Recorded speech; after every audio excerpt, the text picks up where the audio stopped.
Sup peeps, my name's Ian. I sell books on eBay.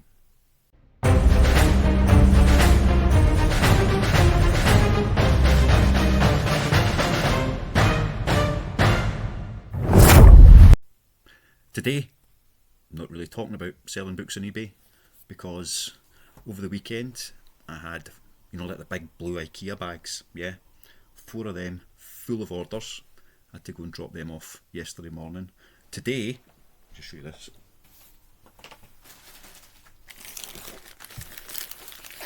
That's it. It's all sold yesterday. And one of them was actually this morning, so yeah. Anyway, that's not what we're here for today. I've read another book. Yeah, I sell books and I read them too sometimes. Last couple of weeks I worked through Children of Time by Adrian Tchaikovsky, which was quite good. So I thought I'd try a wee bit more kind of sci-fi-esque type stories and see if there's a big pile out there for me to read. So it's kind of sci-fi, it's kind of horror, but I read Richard Matheson's I Am Legend. So you may have, I think anyone who's into horror or sci-fi or any of these things has probably read this book. I think 1954 it came out, so it's had plenty of time to do the rounds. There's been three movies. The most recent being Will Smith a few years ago, which, having now read the book, it's got very little to do with it, to be honest. Completely different story. So yeah, thought we'd pick it up, give it a read. It's just a wee skinny thing, 160 pages, something like that. 162 pages, so it's just a few hours to get through it. So I read that in a couple of sittings. Yes, what do we think of it? So what does it say? Richard Matheson, I Am Legend, the most clever and riveting vampire novel since Dracula, says Dean Koontz. Let's read the back and give you an idea of what it is, just in case you don't know anything about it. So, a sci-fi novel about vampires. Robert Neville is the last living man on Earth, but he's not alone. Every other man, woman and child on the planet has become a vampire, and they're hungry for Neville's blood. By day he is the hunter, stalking the undead through the ruins of civilization, and by night he barricades himself in his home and prays for the dawn. How long can one man survive like this? So, yeah, that's it in a nutshell. So let's first start with, did I enjoy it? Yes. Is it the best vampire book I have ever read? Yes and no. It's better than Dracula. I know Dracula's like kind of the original and the rest of it, but it made more sense than Dracula. It's got a kind of more normal narrative than Dracula. Is it as scary as Salem's Lot? No. Salem's Lot still scares the absolute shit out of me. Whether it's the book, the TV programme or whatever. Don't know, probably just because I watched it and read it when I was young. But yeah, not as scary as Salem's Lot. Is it meant to be scary from the usual horror? I don't think so. Let me think.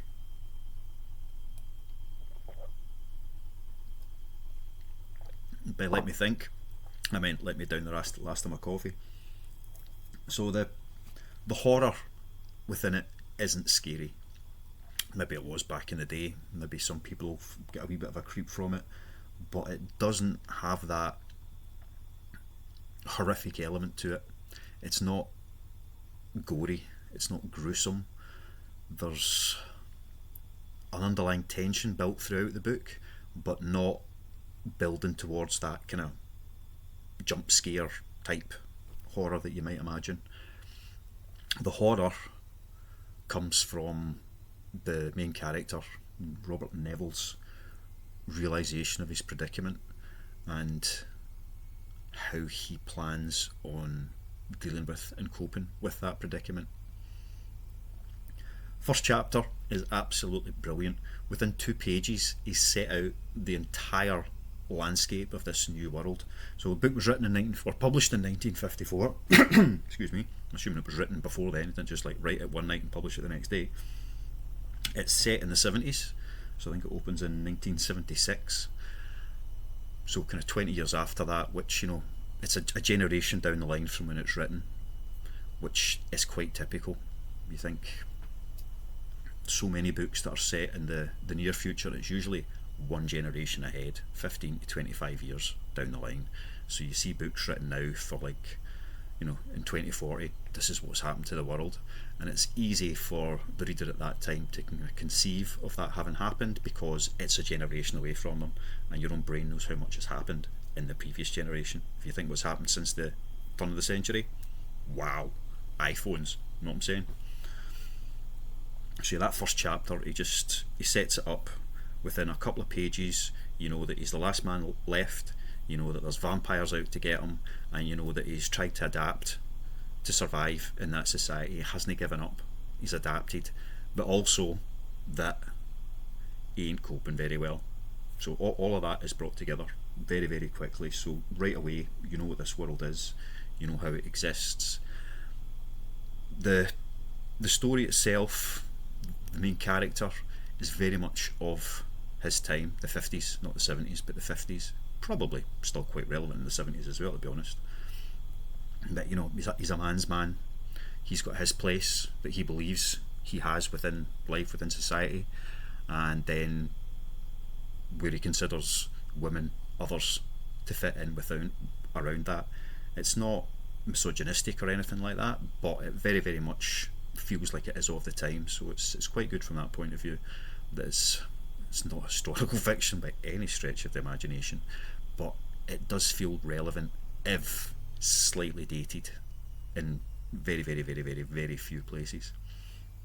So we set it up nicely, you know his world, and then the majority of the book, of the rest of the first half of the book anyway, certainly, is just him wandering that world, going about his daily life, falling further and further and further into despair at what has become of the world, what is becoming of him. You know, that constant use of alcohol to numb the pain, so on and so forth. We join him in a couple of wee runs around the town where he's out exploring, getting supplies, disposing of the vampires whilst they sleep during the day. And it was quite a good read. There's points where it doesn't feel like it's going anywhere. It's just exploring that world, which is fine. It's fine. It's good. It's interesting. It doesn't feel like it's got a huge amount of depth, but I think that kind of relates to the lack of depth he feels as a man in this new 1970s world. Then we get into the second half of the book, and it gets more interesting. All the despair and lethargy that he's felt for his own life and everything that's going on in the first half of the book suddenly changes because he discovers he's maybe not alone. There's a dog that he tries to make friends with, and then other human interaction as it comes through. I'm not going to chuck any spoilers in there, but if you've seen the film's irrelevant. So reading the book will be something, you know, pretty much completely new when you get to the end of it. What's absolutely brilliant with the second half of this book is it just turns everything on its head. Absolutely everything just gets flipped upside down. And there's a Fresh Prince reference, since it was a Will Smith movie that I watched last. And it's well worth reading. If it's one of these books, it's worth reading just for that final page. You know, read the whole book just so you can read that final page, and it just clicks. Phenomenal ending. Love the ending. There's very few books where the ending really is that powerful, and you know, just in one sentence, it just flips everything on its arse and really leaves you kind of thinking about what the rest of the story meant and about, you know, society in general. It's a bit kind of ooh la la going down that line, but really it makes you realise that everything that's been set up before that was all about that one final sentence, that last page. And, you know, fantastic. So it does have vampires. It does have a little bit of horror within that. The vampires in this story are very different from the ones in the movie that I saw last. You know, in the movie they were like real monsters, you know, proper scary horror creatures. In the book they're not. In the book they're people who have an affliction, vampirism. And Robert Neville has it under control. They're a threat if you let them be, but they're not a risk. And he has that managed all the way through, which makes the ending even more powerful. So it's a story about the last man left on Earth, fighting vampires, trying to survive in this post-apocalyptic world. Lots of interesting ideas. Fantastic ending. Short book, you'll read it in a few hours. Highly recommend it to anyone who hasn't read it already. And anyone who wants to read a good book, just pick it up and read it. So that's all I've got to say. I Am Legend, Richard Matheson, cracking book. The vampires in it are almost irrelevant that they're vampires. It's just a brilliant book. Out of 10, it's a novella rather than a novel. That's how it feels, just for the size of the thing. But then people used to write sensibly sized books that you could sit and just read quite quickly. I'm between an 8 and a 9 on this. When I finished it,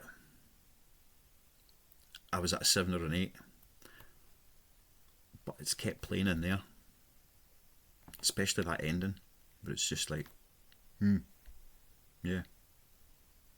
What does it all mean? So I'm between an 8 and a 9. It's really well written. So it's a 9 for the standard of writing. Short books like that, they're always to the point, they're punchy. You know, somebody's, whether it's been self-editing or having a brilliant editor that's worked with them on it, they've really got it down to what is needed to tell that story. Nothing else, no padding to make it into a nice sized book that looks good in a bookshelf in a bookshop.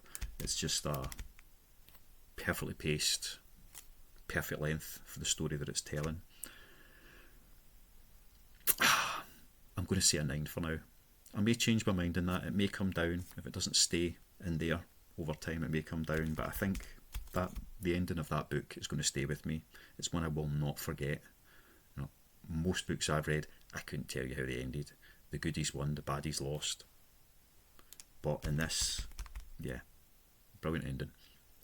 The only one that's stuck quite so much would be Fever Dream by George R.R. Martin. And then after that, we've got all the Cormac McCarthy books, which he writes a brilliant ending. So yeah, let's go with a 9. Richard Matheson, I Am Legend, 9 out of 10. Whoever wants this copy of the book, leave a comment, tell me why, and we'll work out how to get it posted out to you. I've only got one, so, you know, first come, first served, unless I change my mind and just be really arsey and keep it because it was so good. No. Whoever gets that first comment in there telling me why they want this book, I'll get in touch, we'll get your address, and we'll get it posted out to you. UK only, can I say? I'm not posting this to Kuala Lumpur or whatever. If you're in the UK and you want this copy of the book, which is now in acceptable to good condition because it has been read, and I'm not really gentle when I read books. Yeah, leave a comment and we'll get it out to you. Anyway, that's all for today. I'm not going to bitch and complain about my eBay sales because there's no point. There weren't any to complain about. And that's us. So,